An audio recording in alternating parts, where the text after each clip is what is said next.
Nahiya naman kayo sa inyong kapwa Pilipino. Binastos pa nila ako. What the law and what Pakinggan ng proceeds of the illegal drug trade ng Duterte. The law enforcement, the highest law enforcement official being head of PNP. Yeah. Now you're hiding this scoundrel, this fugitive. The first process is, kailangan ba nila talagang unahin yung pag-iimbestiga sa mga whistleblower or eyewitnesses? Kagaya nga ng sinabi ko kanina, nagbe-base lang ako dito sa standard operating procedure ng ng NBI.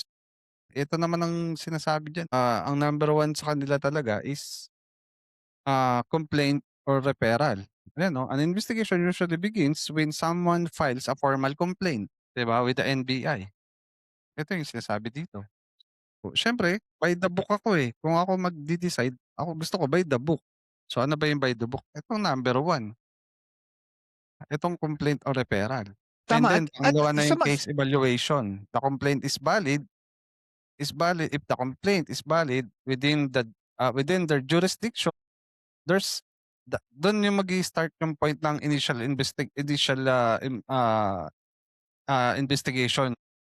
Evidence, tapos yung probable cause, sufficient or not yung nilang dinedetermine. I think also people need to understand, kung wala nag-iimbestiga at puro na lang allege, puro na lang bato ng aligasyon sa mga taong involved, kailan po tayo matatapos? Paano natin malalaman kung totoo yung isang aligasyon kung wala namang investigasyon? Yun nga. 'Di ba? Hindi kasi nga, Yun yung ang parang nakikita ko question. nga, lahat ng ginagawa nilang ito, lalo na hindi nila dinadaan sa proper, sabihin natin proper venue, it's all about projecting something na totoo. Yeah, yeah. Yun yung nakikita ko.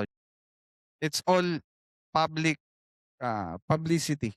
At saka kung ikaw yung nag-a-allege at matibay ang ebidensya mo, 'di ba tulad ng mga naaabuso, kahit na pagbali-baliktarin mo ang panahon, ang oras, kahit papuntahin mo pa sila kahit saang lugar, they know. Kahit walang kodigo, kahit Hmm, walang dokumento sa harap nila, they know what happened, correct, when, where, who. correct.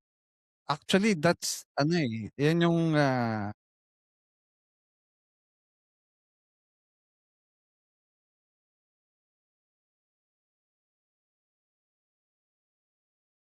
Mhm.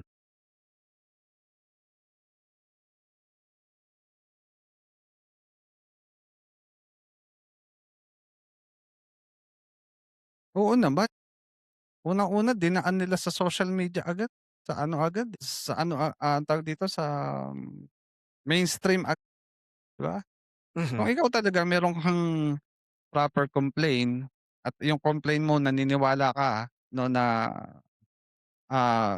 papasok sa Sa totoo lang yan na napapansin ko sa mga DDS, 'no, basta meron lang maipupukol sa pangulo, sa social media, iba-vlog, ipe-press conference, tapos pagka naman tinry mong tignan kung totoo yung sinasabi nila, diyan sila iiyak. Parang, dinidiin sila ng administrasyon, mali yung ginagawa ng administrasyon.